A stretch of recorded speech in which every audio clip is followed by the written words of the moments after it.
बिस्मिल्लाहिर्रहमानिर्रहीम। अस्सलाम वालेकुम ख़वातीन और हज़रात, मैं हूँ आपका अपना जुनैद सलीम और आप देख रहे हैं इंसाफ डिजिटल। नाज़रीन, बिल आखिर आज नैब तरामीम नज़रसानी केस मुकम्मल हो गया और ग़ालिबन एक हफ़्ते में वो फ़ैसला सुना दिया जाएगा। फ़ैसला महफूज कर लिया गया। आज आखिरी समाअत पर एक बार फिर ख़ान साहब ने वीडियो लिंक के ज़रिए अदालत में पेशी दी है अपनी, और ख़ान साहब ने करीबन 35 मिनट तक अदालत में अपना बयान रिकॉर्ड करवाया है।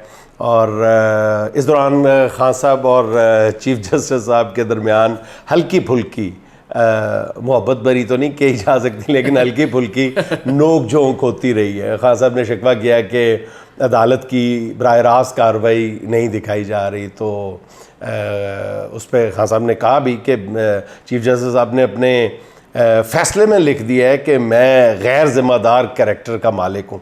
इस बात पर ख़ान साहब ज़रा अफसरदा भी नज़र आए ये बात करते हुए, और ख़ान साहब ने पूछा अदालत से कि हुज़ूर वाला मैंने कहाँ गैर ज़िम्मेदारी का मुज़ाहरा किया है, मैं कोई ऐसा ख़तरनाक आदमी नहीं हूँ। वैसे ख़ान साहब आप भूल गए, आपने खुद ही तो कहा था कि मैं जेल जाके मज़ीद ख़तरनाक हो जाऊँगा। आप भूल गए, तो ख़तरनाक तो आप हैं। आपने मतलब इस कौम के बड़ों बड़ों को डरा के नुकरे लगाया हुआ है, आप कह रहे हैं मैं ख़तरनाक नहीं हूँ।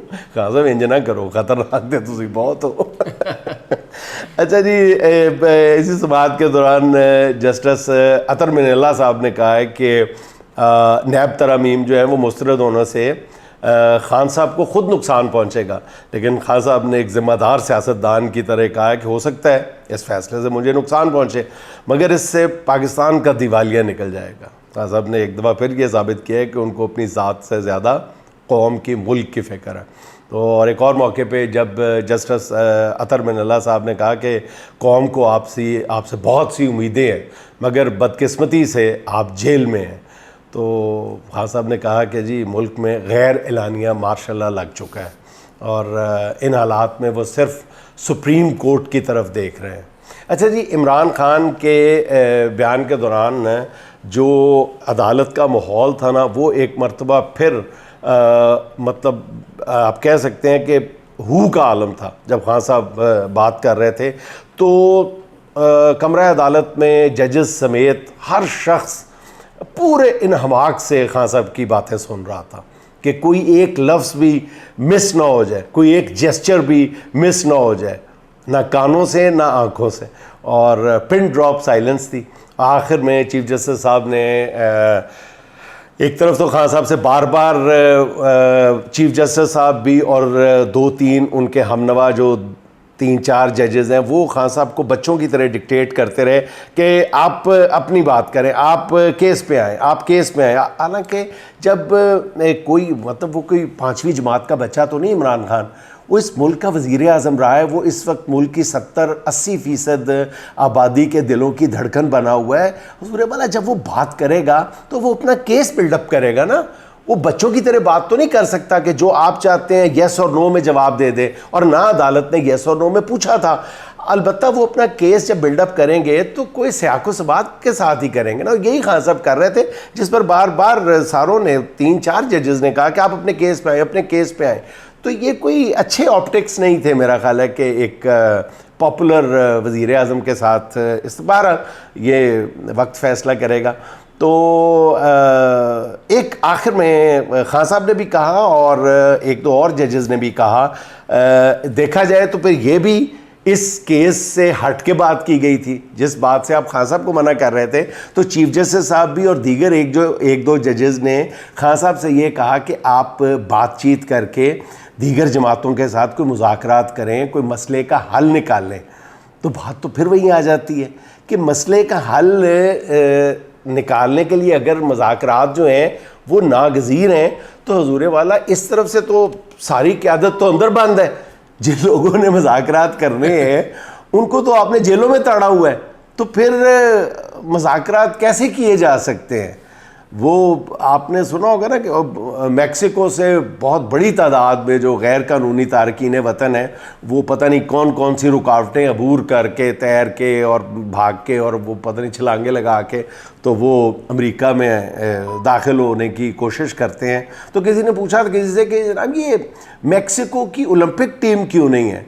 तो जवाब मिला इसलिए कि पूरे मेक्सिको में जो तेज़ भाग सकता है, जो तैर सकता है, जो ऊंचा जंप लगा सकता है, वो तो ऑलरेडी अमेरिका में है। इसलिए मेक्सिको की जो है ओलंपिक टीम नहीं है। तो सूर्य वाला जिन लोगों ने मुज़ाकरात कर रहे हैं वो तो जेलों में बंद है। और खान साहब ने एक असूली मौक़िफ़ इस बात के जवाब में कहा, उन्होंने कहा कि हम फॉर्म 47 वालों से कैसे बात कर सकते हैं? ये खान साहब का एक असूली मौक़िफ़ है। अच्छा, जस्टिस मंदोखेल साहब ने एक अच्छी बात कही है इसमें, जो एक मुख्तलिफ आउट ऑफ बॉक्स सलूशन अगर निकालना चाहते हैं। मैं भी किसी हद तक इसका हामी हूँ कि जब बंद गली में मामला दाखिल हो जाते हैं तो फिर कुछ ना कुछ कॉम्प्रोमाइज़ करने पड़ते हैं। गाड़ी ना आगे जा सकती है, ना रिवर्स हो सकती है, ना मुड़ी जा सकती है। तो बंद गली में दाखिल हो गए।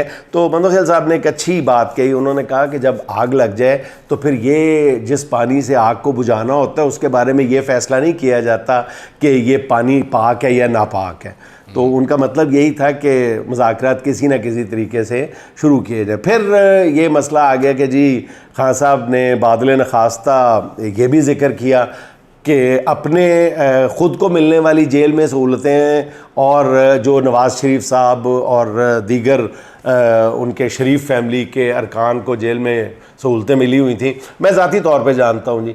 मैंने आज जो तस्वीरें लीक की गई हैं या शो की गई हैं, दिखाई गई हैं, उनमें हू बहू जैसा इस खादम ने अर्ज़ किया था, इंच टू इंच वही है कि वो आपको वो थड़ी भी नज़र आ रही होगी जिसका मैं बार बार जिक्र करता हूँ कि 4 इंच की थड़ी है जिसके ऊपर खान साहब की एक चारपाई रखी गई है और वो भी नज़र आ रही है। जो आपको वॉशरूम में 4 फुट ऊंचा बता रहा था वो 4 फुट से अभी उसकी दीवारें ऊंची की गई हैं। वहाँ पे आपको 4 फुट तक नीला रंग भी नज़र आ रहा होगा जो उससे बाकी की तफरीक करता है ऊंचाई में, कि वो बाद में तामीर की गई, जिसके बाहर अभी वॉश बेसिन भी गालबन लगाया गया है। अच्छा, एक बात मैं आपको वजाहत कर दूँ नाजरीन, ये जो बताया गया है कि वो बैरकें जो हैं वो खान साहब के इस्तेमाल में, वो बैरकें तस्वीर में, वीडियो में भी, जहाँ पर भी आप देख लें, वो बैरकें मुकफ़ल हैं, वो लॉक्ड हैं।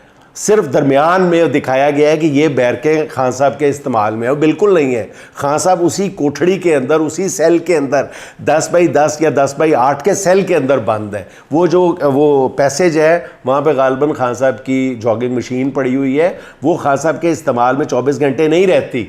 तो ये जो बार बार कहते हैं ना, वो तलाल चौधरी साहब जब मुवाजना करने लगते हैं, और वो पिछले दिनों उन्होंने कहा था, जिस पे मैंने चैलेंज भी उनको तलाल साहब को किया था, कि अगर वो ये बात साबित कर दे कि वो 7 बैरकें खान साहब के ज़ेरे इस्तेमाल है तो जो सज़ा वो कहेंगे वो मैं भुगतने के लिए तैयार हूँ, और एक बार ये साबित करके दिखा दे। वो पता नहीं क्यों वो तलाल साहब और दीगर जो नून लीग के लीडरान हैं वो ये मवाजना करने पे बज़ेद है। मवाजना हुआ तो बहुत ख़राब सूरत हाल होगी।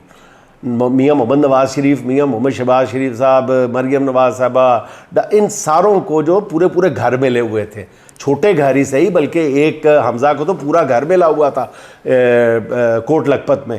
तो इनसे कोई मुवाजना नहीं किया जा सकता। वो मतलब आंखें बंद करके कोई भी मुवाजना नहीं किया जा सकता। आपने वो बच्चे की बात सुनी होगी कि वो अपनी माँ से पूछता है कि बच्चा कि अम्मा हमारी नस्ल कैसे चलती है, कैसे चली हमारी नस्ल? तो अम्मा कहती है कि माँ बताती है कि आदम और हव्वा थे, वो फिर उनकी औलाद हुई, फिर आगे से उनकी औलाद, फिर आगे से उनकी औलाद।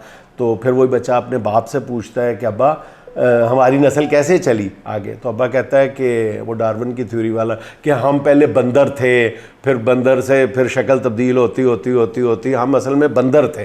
तो बच्चा फिर माँ के पास जाता है कि अम्मा आप कहते हैं कि वो आदम और हव्वा से हम पैदा हुए हैं, अब्बा कहते हैं हम बंदर थे। तो माँ गुस्से से कहती है तेरा अब्बा अपने ख़ानदान की बात कर रहा है, मैं अपने ख़ानदान की बात कर रही हूँ। तलाल साहब आप मुवाजना करते हुए मामलात मिक्स कर जाते हैं। अच्छा जी, एक और ख़ास रिमार्क्स इनका जिक्र करना मैं ज़रूरी समझता हूँ। वो ये है कि चीफ जस्टिस साहब ने यह भी कहा है कि जजेस अपने फैसलों की वजाहत नहीं करते। तो हुजूर वाला जान की अमान पाऊँ तो ये पूछ सकता हूँ कि अगर जजेस या अदालत अपने फ़ैसलों की वजाहत नहीं करते तो फिर बरतानवी हाई कमिश्नर को ख़त जो था वो मंडी के भाव पूछने या मीठे तरबूज की पहचान बताने के लिए लिखा गया था। ये अर्ज़ करना चाहता हूँ, बता दें। अच्छा नहीं, मतलब इन हालात में ना सुप्रीम को ये इस केस से हट के जब आप नज़र डालते हैं तो यूँ लगता है कि पूरे मुल्क पे ना एक आसेब का साया है। मतलब कैसे हो सकता है कि रियासत अपने बेटों से नाराज़ हो, और नाराज़ी भी ऐसी जो इंतकाम में बदलती हुई दिखाई दे। वो बेटे जिन्हें रियासत होगी माँ के जैसी की लोरियाँ सुना सुना के जवान किया गया था, आज वही रियासत उन्हीं बेटों की गर्दन झुकी हुई देखना चाहती है। जो पूरे कद के साथ खड़ा होना चाहते थे, उनके पांव तले से ज़मीन खींचना चाहती है रियासत। महज इख्तलाफ राय करने वालों को बागी करार दे रही है, और ख़ुद को रियासत करार देने वाले जो हमारे हुकूमती अरकान हैं वो चीख चीख कर नाराज़ाना के बोलते जो चंद हैं सभी शर पसंद है। और इसी शोर व गलगले में जो एक बाज़ कान पड़ी आवाज़ें सुनाई नहीं दे रही, और यूँ मतलब वो बज़िद है कि जो भी बोलेगा उसकी ज़बान जो है वो गुद्दी से खींच ली जाएगी। तो यूँ लगता है कि नताइज से बेपरवाह हुक्मरान जो हैं वो अपने और अपने हम नवाओं के अलावा बाकी हर किसी को मिटा देने के दर पे हैं, तुले हुए हैं इस बात पे। और हुक्मरानों की जो नफसा नफसी है उसने पूरे मुल्क को अंगारों पे लटाया हुआ, ताकत के नशे में मखमूर हैं। हुक्मरानों ने बिल्कुल एक नया जो हर दूसरे दिन नया शिकार, बिल्कुल ऐसे लगता है कि शिकारी हैं और हर दूसरे दिन एक नया शिकार तलाश करते हैं। ताज़ा तरीन शिकार जो है वो अज़हर मिशवानी का ख़ानदान है। हुकूमत और उसके करते धरते अच्छी तरह जानते हैं कि अज़हर मिशवानी एक अरसे से दियार गैर में मुकीम है, फिर भी गुस्से में पागल हुकूमती एहलकार जो हैं वो गुज़िश्ता रोज़ के आखिरी पहर अज़हर मिशवानी के घर पे उन्होंने धावा बोला है, और अज़हर मिशवानी के दिल के मरीज़ वालिद और फालिज ज़दा वालदा थीं घर पे सिर्फ, और उनके 2 प्रोफेसर भाई मौजूद थे। तो ज़रा ये बताते हैं कि घसीटते हुए उन दोनों भाइयों को डाले में डाला है और नामालूम मकाम पर मुंतकिल कर दिया। मकसूद सिर्फ यही है कि किसी तरह अज़हर मिशवानी को भी सरकार की दहलीज़ पे सरनगू किया जाए। तो यहाँ सिर्फ ये याद दहानी करवाना चाहता हूँ कि रियासत जो है वो अज़हर मिशवानी और उसकी फ़ैमिली के साथ पहले भी गालिबन 2 मरतबा ये ज़ोर आज़माई कर चुकी है। कामयाबी कितनी मिली है ज़्यादा बेहतर आप लोग जानते हैं। दूसरी तरफ सबसे बड़ी जो अफसोसनाक कल का मंज़र था वो थी कि अब रियासत ने सनम जावेद, आलिया हमज़ा और डॉक्टर यास्मीन राशिद जैसी कमज़ोर ख़वातीन को भी मुसलसल अपना हदफ बनाया हुआ है। अब आप नाज़रीन ख़ुद अपने सीने पे हाथ रख के बताएं कि हमारे मोहल्ले में, सोसाइटी में, हर जगह पे कभी वो मर्द कई दिन तक वो अपने साथियों के साथ माशरे में आंख डाल के बात नहीं कर सकता जो एक बार औरत पे हाथ उठा लेता।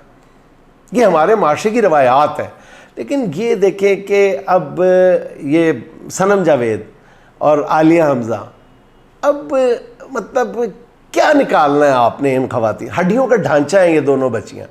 मतलब सनम तो बिल्कुल ही, वो आलिया हमज़ा तो बाकायदा, अल्लाह करे वो सेहतयाब हो जाए, बाकायदा मुझे लगता है बाज़ दफ़ा डर लगता है कि उनको अल्लाह उनकी जेल में हिफाजत करे, लेकिन उनकी सेहत किसी तौर भी इस काबिल नहीं है कि वो बज़ाहिर ये लगता है कि वो मज़ीद जेल, लेकिन वो उनका अज़्म है, वो उनकी इस्तकामत है इन दोनों तीनों ख़वातीन की। और सनम जावेद को तो देखें, जब वो उसकी मुस्कुराहट जो है वो ही मतलब ताकत के ऐवानों में उसने कितनी दहशत फैला दी है। मतलब इतनी कमज़ोर सी, नहीफ सी जो सनम जावेद है वो बाकायदा रेजिस्टेंस का, मज़ाहमत का इस्तारा बनी हुई है।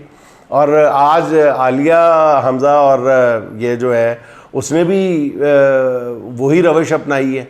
और फिर तीसरी हमारी जो है खड़ी हुई ज़िंदा में डॉक्टर यास्मीन राशिद, उन्होंने भी मतलब हक के लिए डट जाने का जो दर्स दिया है पूरी कौम को, वो भी एक मिसाल बना हुआ है। तो हजूर मैं पहले भी कह चुका हूँ, आप सुनने पे मायल हों तो दोबारा अर्ज़ किए देता हूँ कि वही बात जो सुप्रीम कोर्ट के जजेस भी कह रहे हैं कि कोई रास्ता निकालने की बात करें। ये जो खौफ है ये किसी हिकमत अमली का नाम नहीं हुआ करता। खौफ एक हालत का नाम है जिसे ज़्यादा देर तक बरकरार नहीं रखा जा सकता। जुल्म का हर हरबा जो भी आप आजमा लें, जुल्म और जबर जो है इसकी एक तबई उम्र होती है। जैसे हर चीज़ की एक शेल्फ़ लाइफ होती है ना, इसी तरह जबर की भी, जुल्म की फ़िज़ा की भी एक शेल्फ़ लाइफ होती है। और आपने हर तरह का तो हरबा आजमा लिया है, क्या कौन सा हरबा रह गया है जो आजमाना बाकी है? सब कुछ करके देख लिया है। आप पीटीआई को 1 इंच भी पीछे धकेलने में कामयाब नहीं हो सके। और आइंदा भी अगर खौफ की फ़िज़ा कारगर ना हुई तो मेरा मशवरा फिर यही है जो जजेस का है कि अडयाले वाले से बात की जाए, मगर उसके लिए कोई आप शर्त ना रखें। आप उसकी 2 बातें मान लेंगे तो हो सकता है वो आपकी 5 मान लें, लेकिन बात तो शुरू करें ना। रियासत कब तक अपने बेटों के साथ यूँ लड़ती रहेगी? अच्छा, ये बात सिर्फ इतनी सी है कि जो आज ख़ान के सेल की तस्वीर बाहर आने से भी यहाँ हो गई है और उन तस्वीर ने ख़ान के मुखालफिन के इस प्रोपेगेंडे की भी धज्जियाँ उड़ा दी हैं कि इमरान खान को जेल में कोई 5 स्टार सहूलतें मैसर है, कौम को वर्ल्ड कप और शौकत खानम हॉस्पिटल और नमल यूनिवर्सिटी जैसे तोहफे देने वाला इमरान खान आज देखें कि जेल के तारीख सेल में पड़ा हुआ है। और उसका कसूर क्या है कि उसने अपनी बीवी से शादी क्यों की? यही है ना, और क्या केस रह गया उस पर? तो जेल के छोटे से सेल में पड़ा एक इमरान खान जो है वो पूरे निज़ाम पे हावी हो चुका है। और यही बात 70 साल से निज़ाम के रखवालों और इसके बेनिफिशरीज़ को कबूल नहीं है। और ख़ान उन गुनाहों की पादाश में जेल काट रहा है। ये हकीकत है कि जो उससे कभी सरजद हुए ही नहीं है। ताकतवरों के सामने ख़ान की एक छोटी सी यहाँ उसे तमाम अज़ियतों से निजात दिला सकती है, मगर अडयाले का ये मकीन जानता है कि वो अपनी नहीं कौम की लड़ाई लड़ रहा है और वो फैसला कर चुका है कि अपने मकसद की खातिर से अगर मौत को भी गले लगाना पड़ा तो उसके लिए वो तैयार है, क्योंकि वो तारीख़ के हाथों मरना नहीं चाहता। तो बेगुनाह ही, आपने कोई गुनाह भी नहीं किया और आपको जहर दे के मारा जा रहा है। तो बड़ा तारीख़ी जवाब दिया था। उसने कहा था तुम क्या चाहते हो कि मैं बेगुनाह ना मारा जाऊं, गुनाह करके मारा जाऊं? तो इमरान खान के आज जो सेल की तस्वीर हैं उन्होंने भी पूरी कौम को ये यकीन दहानी करा दी है कि उनका जो खैर खा कैद में है वो कैसी तकलीफ़ दे कैद में है। और ये वही कैदी है जो आज अगर इस कौम के लिए सियासत ना कर रहा होता तो इसमें कोई दो आरा नहीं कि वो शहज़ादों वाली ज़िंदगी गुजार रहा होता।